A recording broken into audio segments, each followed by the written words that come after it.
Que el Señor les bendiga, mis amados hermanos y amados hermanos de la Iglesia Bautista de Puebla, nuestra amada IBP.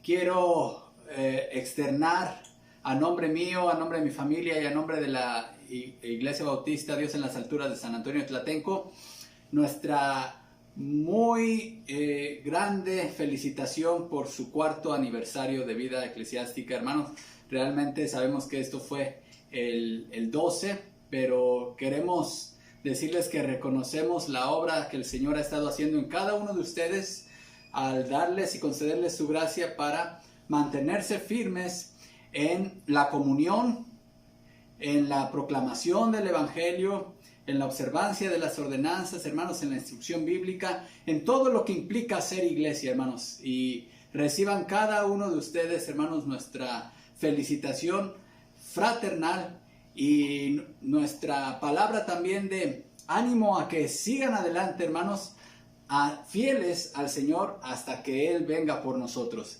Así que, hermanos, no fue un olvido, un descuido, sino que realmente los tenemos presentes. Y también en este domingo, que es Día del Padre, pues queremos nosotros hacer un reconocimiento a todos aquellos padres de familia, líderes espirituales en cada hogar, hermanos, a aquellos a quienes el Señor nos ha concedido la enorme bendición de ser padres y también la grande responsabilidad, hermanos. Uno no deja de ser responsable ante Dios cuando los hijos crecen, y yo sé que aquí hay padres cuyos hijos ya formaron cada quien su familia y sé que oran por ellos y se preocupan por el bienestar espiritual. Una palabra de felicitación para todos ustedes hoy, Día del Padre. Amados hermanos, les invito a tener abiertas sus Biblias en Hechos capítulo 2. Y hablando de aniversarios de iglesia, hermanos, hoy el Espíritu Santo nos lleva a Hechos capítulo 2, que tiene que ver con el nacimiento de la iglesia cristiana. Así que el Señor ordena todo, mis amados hermanos. Vamos a tener abiertas nuestras Biblias en este pasaje, Hechos capítulo 2. Voy a dar lectura del 1 al 13. Dice así la palabra del Señor. Cuando llegó el día de Pentecostés, estaban todos unánimes juntos, y de repente vino del cielo un estruendo como de un viento recio que soplaba, el cual llenó toda la casa donde estaban sentados. Y se les aparecieron lenguas repartidas como de fuego, asentándose sobre cada uno de ellos. Y fueron todos llenos del Espíritu Santo, y comenzaron a hablar en otras lenguas según el Espíritu les daba que hablasen. Moraban entonces en Jerusalén judíos, varones piadosos de todas las naciones bajo el cielo. Y hecho este estruendo, se juntó la multitud, y estaban confusos, porque cada uno les oía hablar en su propia lengua. Y estaban atónitos y maravillados, diciendo: mirad, ¿no son galileos todos estos que hablan? ¿Cómo pues les oímos nosotros hablar cada uno nuestra lengua en la que hemos nacido? Partos, medos, elamitas, y los que habitamos en Mesopotamia, en Judea, en Capadocia, en el Ponto y en Asia, en Frigia y Panfilia, en Egipto, en las regiones de África más allá de Cirene, y romanos aquí residentes, tanto judíos como prosélitos, cretenses y árabes, les oímos hablar en nuestras lenguas las maravillas de Dios. Y estaban todos atónitos y perplejos, diciéndose unos a otros: ¿qué quiere decir esto? Mas otros, burlándose, decían: están llenos de mosto. Les invito a orar. Padre, gracias por tu palabra. Tu palabra que trae siempre un mensaje retador, desafiante a nuestras vidas. Señor, te rogamos que con tu palabra hoy nos desafíes. Hoy nos ayudes a crecer y avanzar en aquello en lo cual tú esperas como nosotros, en el plano individual, pero también a nivel iglesia. En tus manos encomendamos este tiempo, en tus manos me encomiendo, Señor, para transmitir tu palabra y tu mensaje. En nombre de Cristo Jesús. Amén. La iglesia cristiana es la institución que mayor influencia ha tenido en el mundo en los últimos 20 siglos. No es posible entender la civilización occidental sin la presencia de la iglesia cristiana. La iglesia ha influido enormemente en las bellas artes, en la música, en la pintura, en la escultura, en la arquitectura, hasta en el cine, hermanos.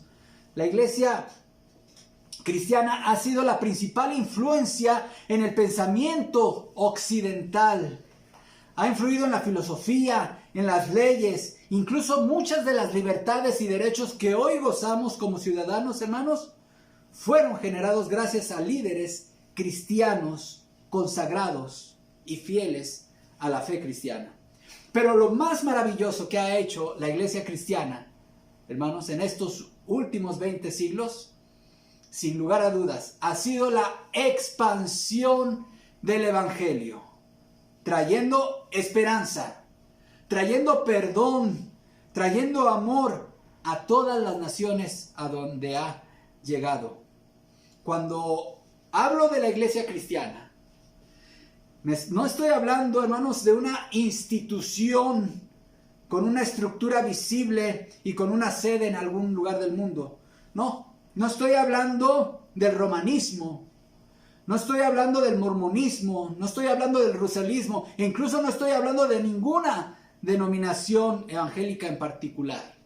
Cuando hablo de la iglesia cristiana y la influencia que ha tenido en el mundo, estoy hablando de ese cuerpo de Cristo, ese cuerpo místico de Cristo, la iglesia universal, que no tiene una estructura visible, pero que está conformada por los verdaderos creyentes en Cristo Jesús de todas las regiones del mundo y de todas las épocas, partiendo del día de Pentecostés y de los acontecimientos narrados en Hechos capítulo 2. Es muy importante para nuestro buen entendimiento de la iglesia, hermanos, ubicar cuándo nace la iglesia. Y en esto mucha gente no se ha puesto de acuerdo. Hay incluso quienes señalan que no es relevante tratar de identificar el punto de origen en el tiempo en el cual surge la iglesia cristiana. Hay algunos que señalan como el inicio de la iglesia cuando Jesús llamó a sus apóstoles y les habló del reino. Otros señalan la confesión de Pedro en Cesarea de Filipos cuando dijo: tú eres el Cristo, el Hijo de Dios, del Dios viviente. Y Jesús le responde: sobre esta roca edificaré mi iglesia. Otros más señalan el origen de la iglesia en el punto aquel en donde el Señor instituye la cena del Señor en el aposento alto, la Santa Cena. Hay quien señala el día de la resurrección de Cristo, y hay posiciones todavía más extremas. Y quizá esta posición extrema sea una de las que más se enseñan en muchos círculos evangélicos en la actualidad. Es decir, enseñan que la iglesia ha existido desde épocas del Antiguo Testamento. Como lo dice uno de estos proponentes de esta postura, Henry Layton, él escribió lo siguiente: nuestro Señor no fundó la iglesia. Note lo que escribió el proponente de esta postura de que la iglesia está en el Antiguo Testamento. Nuestro Señor no fundó la iglesia, dice Layton, pues la iglesia estaba en el mundo mucho antes de que Él lo estuviera. ¿Quién fue entonces el fundador de la iglesia y cuándo la fundó?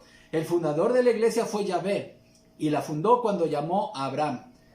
Fin de la cita de Layton. Y esto, hermanos, es un ejemplo de cómo hay mucho pensamiento de una iglesia muy antigua, remontándose algunos a Abraham, otros al huerto del Edén. Pero yo estoy convencido, hermanos, que la palabra de Dios nos indica que la iglesia cristiana nació 10 días después de la ascensión de nuestro Señor a los cielos. Es decir, en el día de Pentecostés, en estos relatos que acabamos de leer en la palabra de Dios. Algunas razones que tengo para esto. En primer lugar, el Nuevo Testamento se refiere a la existencia de la iglesia como un misterio que en otras épocas no había sido revelado. Efesios 3, del 5 al 6, habla de esto justamente.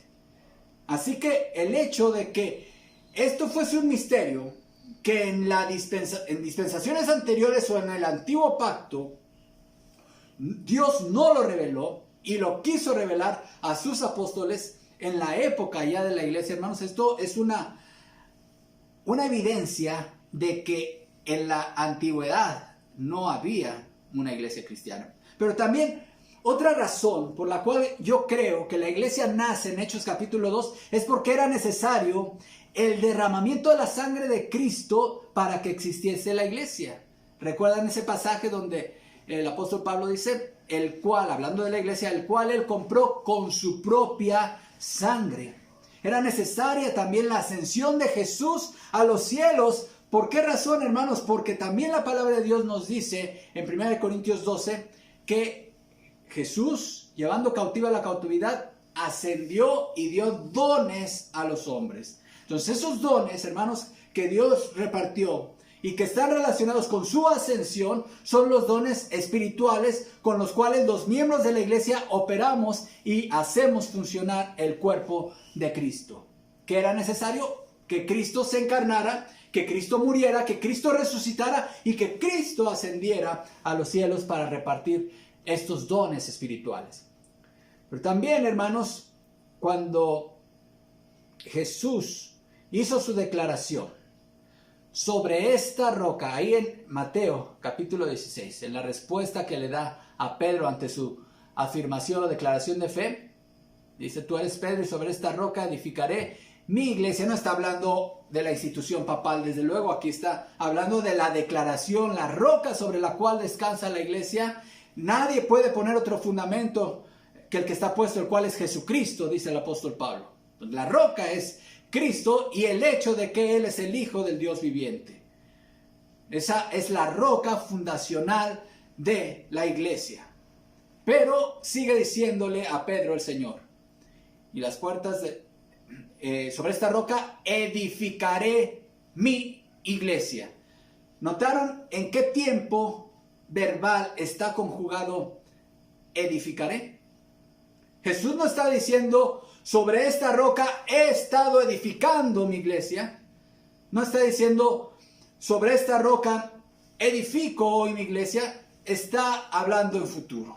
Sobre esta roca edificaré mi iglesia. Así que en el punto, en el tiempo, estaba hacia días más adelante, hacia el futuro. Pero una quinta razón por la cual yo estoy convencido de que la iglesia nace en Hechos capítulo 2 es porque no podía haber iglesia, de ninguna manera podía haber iglesia sin que se llevara a cabo el bautismo en el Espíritu Santo, cumpliendo las profecías de Joel. 1 Corintios 12:13 nos dice que este bautismo en el Espíritu Santo, el bautismo en, con y por el Espíritu Santo, se refiere a la incorporación de los creyentes al cuerpo de Cristo, es decir, a la iglesia universal. Así que no es una segunda bendición, como dicen muchos grupos. No es una segunda experiencia que un cristiano después de su conversión debe de buscar con ayunos y oraciones. No es algo que nosotros conseguimos u obtenemos. No, es un don de gracia que viene en el momento mismo de la conversión. En ese momento somos incorporados al cuerpo de Cristo. Así que la iglesia nace en Hechos capítulo 2. Pero vamos a ver algunos aspectos en cómo nace la iglesia. Y note cómo inicia este pasaje, Hechos 2:1, con la frase, cuando llegó el día de Pentecostés. Pentecostés significa 50 y se refiere a la fiesta de las semanas que están descritas en Éxodo 34, 22 al 23. En su casa lo puede buscar. También era conocida como la fiesta de la cosecha. Así se le llama en Levítico 23, 16. Y esta se celebraba 50 días después de la Pascua. Era por lo general en mayo o junio, de acuerdo a nuestro calendario.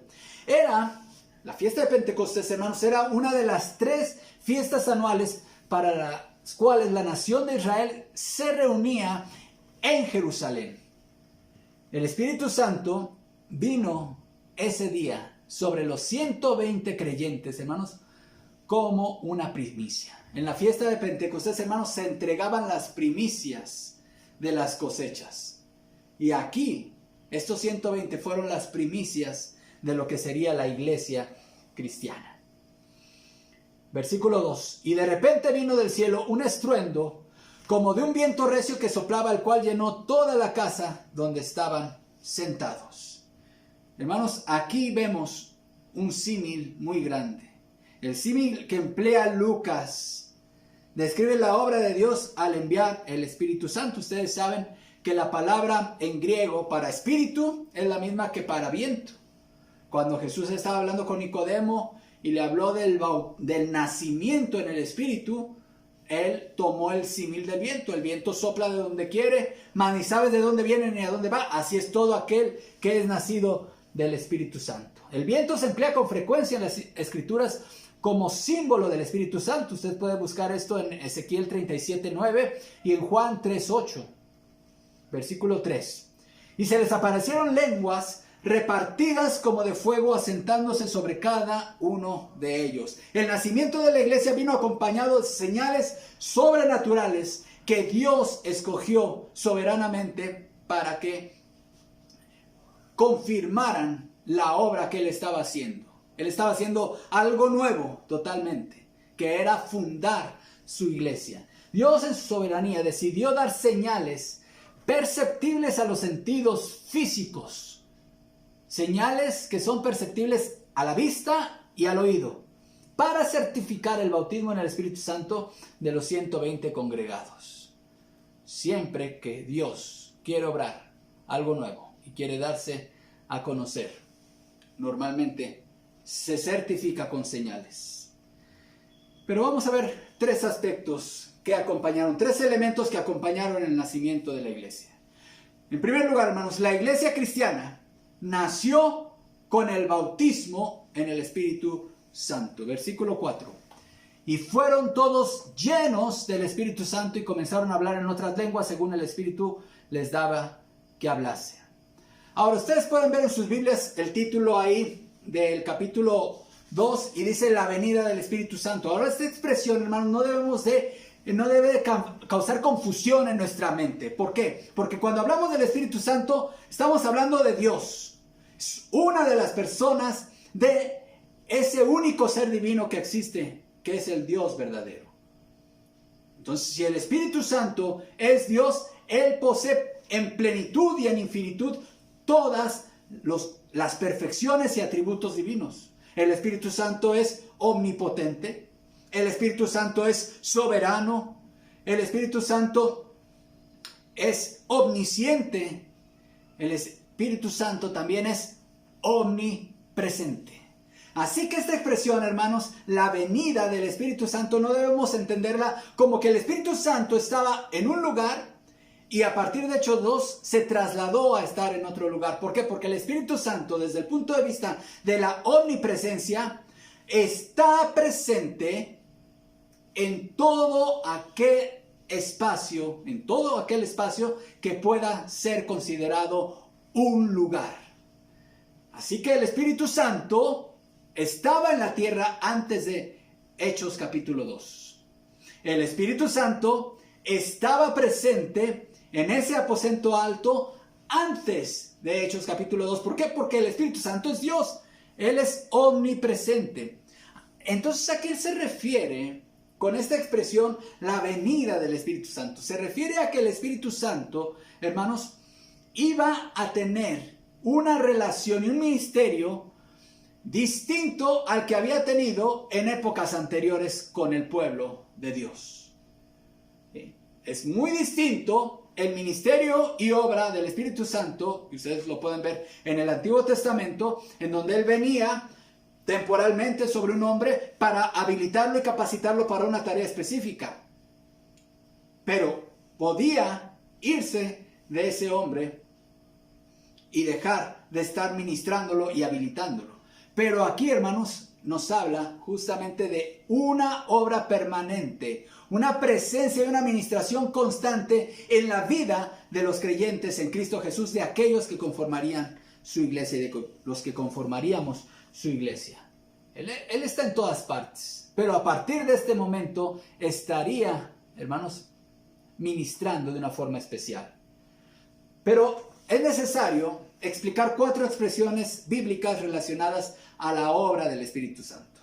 La primera expresión que debemos explicar es la expresión ser bautizado en el Espíritu Santo. En Hechos capítulo 1, ya lo vimos en el mensaje anterior, donde habla el Señor, da la instrucción de que no se muevan de Jerusalén hasta que sean investidos de poder desde lo alto. Versículo 4 y 5. Y estando juntos les mandó que no se fueran de Jerusalén, sino que esperasen la promesa del Padre, la cual les dijo: oísteis de mí, porque Juan ciertamente bautizó con agua, mas vosotros seréis bautizados con el Espíritu Santo dentro de no muchos días. Así que aquí está hablando, hermanos, de el bautismo en el Espíritu Santo. Jesús dijo: ustedes serán bautizados con el Espíritu Santo dentro de no muchos días, 10 días para ser exactos, hermanos. Entonces, ¿qué ocurrió? El día de Pentecostés se cumplió esto. ¿Qué ocurrió? Fueron bautizados en el Espíritu Santo. Pero usa otra expresión el Señor en el versículo 8. Una expresión que podemos considerar paralela. Pero recibiréis poder cuando haya venido sobre vosotros el Espíritu Santo. Note nuevamente, es una expresión que no tiene que ver con la omnipresencia del Espíritu Santo, sino con la labor, el ministerio especial en los creyentes. Cuando haya venido sobre vosotros el Espíritu Santo. Y aquí, en Hechos capítulo 3, leemos en Hechos 2, versículo 4, y fueron todos llenos del Espíritu Santo. Así que por lo menos hay 3 expresiones que debemos nosotros explicar, hermanos, para no caer en alguna confusión. En primer lugar, la expresión ser bautizado en el Espíritu Santo. La mejor explicación que existe para esta expresión la encontramos en 1 Corintios capítulo 12, versículo 13. 1 Corintios 12, 13, donde se está hablando de los dones espirituales y dice así: porque por un solo espíritu fuimos todos bautizados en un cuerpo, sean judíos o griegos, sean esclavos o libres, y a todos se nos dio a beber de un mismo espíritu. Entonces, esta expresión, ser bautizados en el Espíritu Santo, ¿a qué se refiere, hermanos? Se refiere a la incorporación del creyente en el cuerpo de Cristo. ¿Cuándo ocurre eso? ¿Días, semanas o meses después de la conversión? ¿Después de que alguien crea el Evangelio? No. En el instante mismo esto ocurre en el día de la conversión, hermanos. En ese momento somos sellados con el Espíritu Santo, en ese momento somos bautizados en el Espíritu Santo y en ese momento somos incorporados al cuerpo de Cristo, a su iglesia universal, a través del bautismo en el Espíritu Santo. Pero también, hermanos, vemos esta otra expresión que ya leímos en Hechos 1:8. ¿Qué significa la expresión que el Espíritu Santo venga sobre alguien? Esta expresión está presente en el Antiguo Testamento, hermanos, y está relacionada normalmente a el acto de profetizar, predicar o proclamar la palabra de Dios y de realizar promesas en el nombre de Dios. Vemos gente como Samuel, como Saúl, como el mismo Sansón, en donde se aplica esta expresión. Dice: vino el Espíritu de Jehová e hicieron tales o cuales cosas, hazañas en nombre de Dios. En el libro de los Jueces es muy socorrida esta expresión, pero también la vemos, hermanos, hablando de Zacarías, cómo vino el Espíritu de Dios y profetizó. Me refiero a Zacarías, el padre de Juan el Bautista. Vemos en el bautismo del mismo Señor Jesucristo cómo cuando Él es bautizado, dice, desciende el Espíritu Santo sobre Él en forma de paloma. Es una expresión también en donde nosotros vemos cómo el Espíritu viene para habilitar a alguien para hacer una tarea específica. Le dota de un poder especial, ¿sí?, espiritual, divino, para realizar hazañas en el nombre de Dios. Y tenemos la expresión de Hechos, capítulo 2, hermanos, versículo 4. La llenura del Espíritu Santo. Y esta no la debemos de confundir ni con el bautismo del Espíritu Santo, ni con el hecho de que el Espíritu Santo venga sobre uno. Ya dijimos que estas dos expresiones se refieren a lo que ocurre en la experiencia de la conversión. Pero la expresión ser lleno del Espíritu Santo, hermanos, esta es una expresión que la encontramos en forma de mandato en la carta a los Efesios capítulo 5. Usted recuerda el pasaje. No os embriaguéis con vino en lo cual hay disolución, antes bien sean llenos del Espíritu Santo. Entonces, ¿qué significa esto? Note que está en imperativo en Efesios. Es un imperativo. Nosotros debemos de llegar a ser llenos del Espíritu Santo. Y eso no significa tener más de la presencia del Espíritu Santo. ¿Por qué? Porque, como lo dice Juan en su Evangelio, de su plenitud tomamos todos gracia sobre gracia. Y además, hermanos, también dice en el Evangelio de Juan que Dios no da el Espíritu por medida.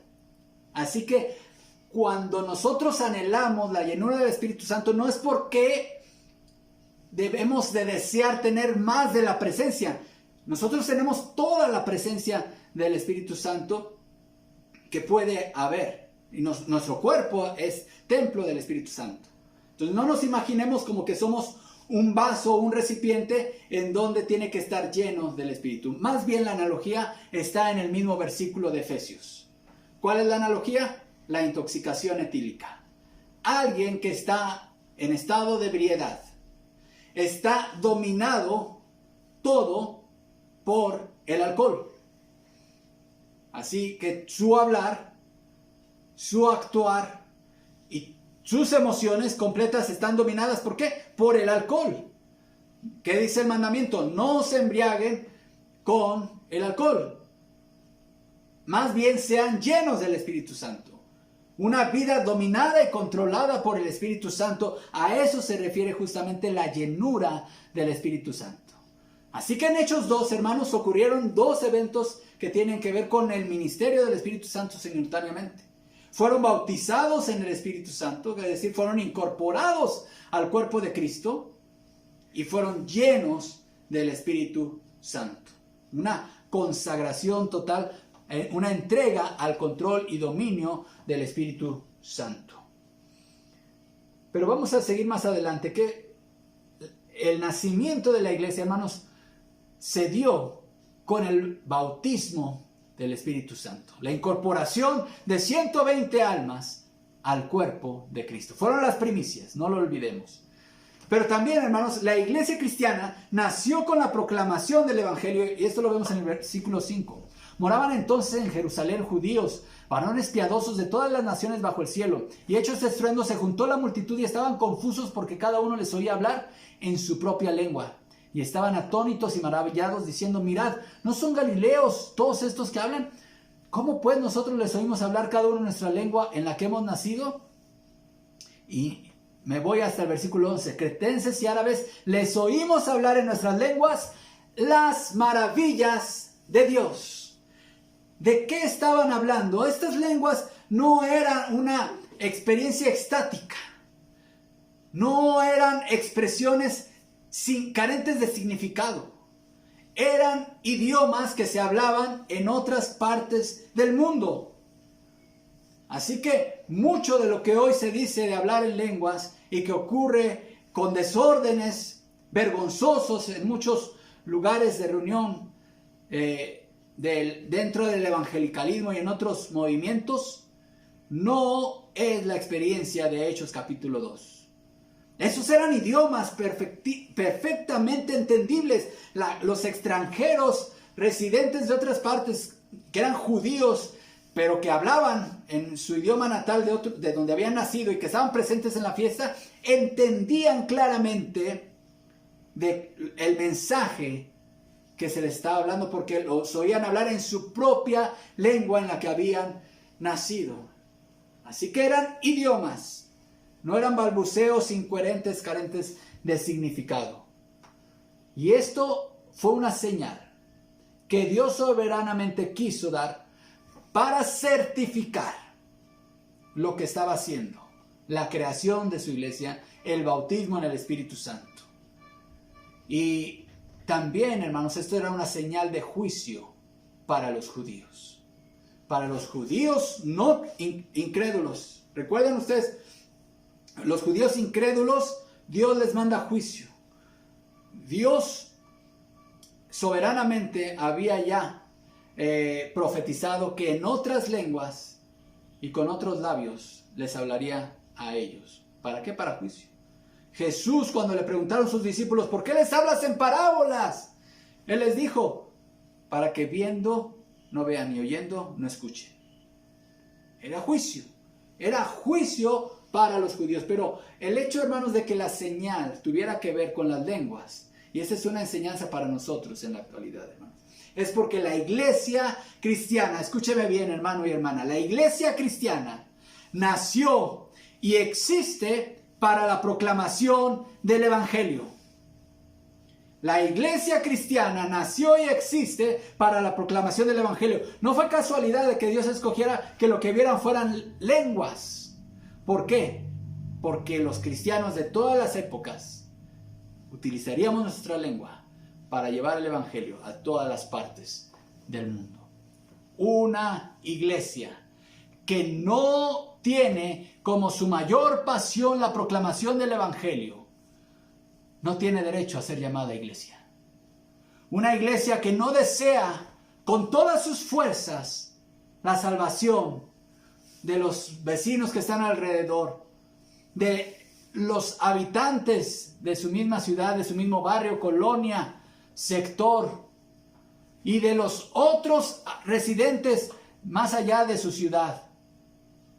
Si no hay un deseo y no hay una labor y una intencionalidad de llevar el evangelio a otras partes del mundo, esa no es una iglesia. No tiene derecho a llamarse iglesia. Debemos nosotros sentir una pasión y una hambre desesperante porque esta iglesia siembre otra iglesia. Y otra más. Y otra más. Y las que sean necesarias, hermanos, a través de la obra misionera y a través de la proclamación y predicación del evangelio. La iglesia nace con la proclamación del evangelio. Pero también, hermanos, la iglesia cristiana nace con oposición. Versículo 13. Mas otros, burlándose, decían, están llenos de mosto. La iglesia, desde el mismo día en que nació, experimentó oposición. En el mismo momento de su nacimiento, hubo burlas. Hermanos, nosotros, como cuerpo de Cristo, como iglesia de Cristo, hermanos, no debemos de buscar la simpatía del mundo. La historia de la iglesia ha sido testigo de que la iglesia no es una institución que sea amada por el mundo a quien sirve. Jesús lo anunció en ese mismo recinto llamado el aposento alto, días antes. Él les dijo a sus discípulos, el mundo los aborrecerá. No estamos llamados a tratar de ganarnos la buena opinión del mundo. Una iglesia que se intenta transformar para conquistar el amor del mundo es una iglesia infiel a Dios. Una iglesia que se alinea con las diferentes ideologías mundanas es una iglesia infiel a Dios y que pronto caerá en irrelevancia. Todas esas transformaciones que muchas iglesias están haciendo para tener la buena opinión de la gente del mundo, hermanos, es como si fuese una mujer impía que se está tratando de arreglar para conquistar el corazón de alguien más. Esa es impiedad, esa es infidelidad. Nosotros no debemos de tratar de ganar o buscar ganar el amor del mundo que nos aborrece. Tenemos un amor al cual ser fiel, y ese es el amor a Cristo. Y no importa que por amar a Cristo el mundo nos aborrezca. De hecho, es una buena señal, hermanos. Si tú dices, no, pues yo tengo amigos, grandes camaradas, que realmente pues la llevo bien, me admiran, me respetan como cristiano, pero realmente pues soy el alma de la fiesta. Soy mis opiniones son bien recibidas. Hermano, hermana, si es tu caso, probablemente tienes que analizar cómo está siendo tu cristianismo. Porque en el momento en que un cristiano quiere ser fiel a Dios, fiel a sus mandatos, fiel a su palabra, en aspectos que tienen que ver con la ética cristiana, por ejemplo, con los mandatos y la pureza de vida que la Biblia indica, en ese momento tú vas a ser despreciado. En ese momento tú vas a ser aborrecido. Y hay muchas iglesias que con tal de ganarse la aceptación del mundo, están tratando de alinearse a su ideología y a su pensamiento. No caigamos jamás, nunca en ese punto. Así que la iglesia, hermanos, nace con el poder del Espíritu Santo. Y esto tiene enseñanzas prácticas para nosotros, hermanos. Tú y yo tenemos una labor que realizar en el cuerpo de Cristo. Algunos serán administrativa, otros serán de enseñanza, otros serán de misiones, de evangelismo, de servicio, etc. Cualquiera que sea la labor a la cual Dios te llamó y el don que Dios te dio, hermanos, no lo puedes hacer con tus fuerzas, ni con tu sabiduría, ni con tu poder. Necesitas el poder espiritual, el poder del Espíritu Santo. La palabra poder es la palabra dunamis, que es la misma palabra, hermanos, que se utiliza cuando se habla en la Biblia del poder que salía de Jesús cuando Él hacía un milagro. Así que es un poder que no habita en los seres humanos de forma natural, hermanos. No nacemos con Él. Ese poder somos investidos cuando somos bautizados en el Espíritu Santo. Así que necesitamos el poder de Dios. Si tú vas a dar una clase de escuela dominical, si tú vas a predicar el evangelio, si tú vas a organizar una actividad de jóvenes, si tú vas a organizar una clase de niños, o vas a aconsejar o visitar o a abrir una obra o hacer una planeación que tiene que ver con la iglesia, todo lo que hagas, hermano o hermana, necesitas el poder del Espíritu Santo. De hecho, no puedes empezar a hacerlo. Dice el Señor: no se muevan de Jerusalén. Hermano, no empieces a hacerlo. No empieces a hacer nada hasta que seas lleno. Esté seguro que el Espíritu Santo, seguro que el Espíritu Santo te está guiando y que está siendo dominado por el poder del Espíritu Santo. Esa es la primera enseñanza, hermanos. Necesitamos poder espiritual.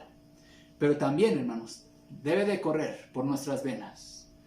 Y quiera Dios, hermanos, que en este 4º aniversario que como iglesia celebramos, esté un fuego en nuestro interior por la obra misionera, por la obra evangelística y misionera, que nos quite el sueño al Señor hasta no ver los anhelos de crecimiento.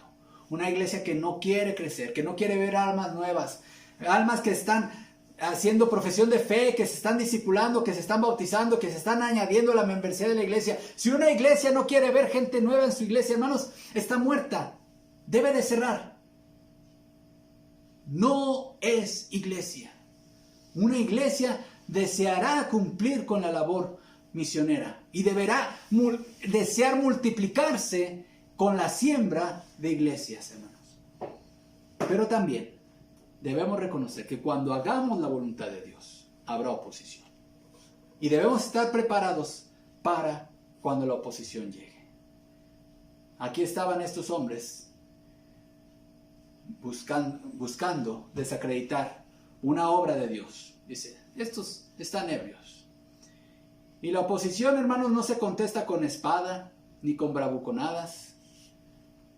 Ya lo veremos, hermanos. La oposición se contesta con la exposición de la verdad bíblica. El primer mensaje evangelístico que predicó el apóstol Pedro fue la respuesta a la oposición. Les invito a orar. Padre, gracias por tu palabra, Señor. A ti sea la gloria y la honra por la enseñanza que nos das. Gracias por el gran privilegio de ser iglesia, de formar parte de ese cuerpo tuyo, Señor. Ayúdanos a cumplir con la obra misionera, con la misión de proclamar tu evangelio y desear crecer y multiplicarnos y trabajar en esa dirección. Ayúdanos, Padre, te lo pedimos en nombre de Cristo Jesús. Amén. Que el Señor les bendiga, hermanos, y muchas felicidades por su aniversario.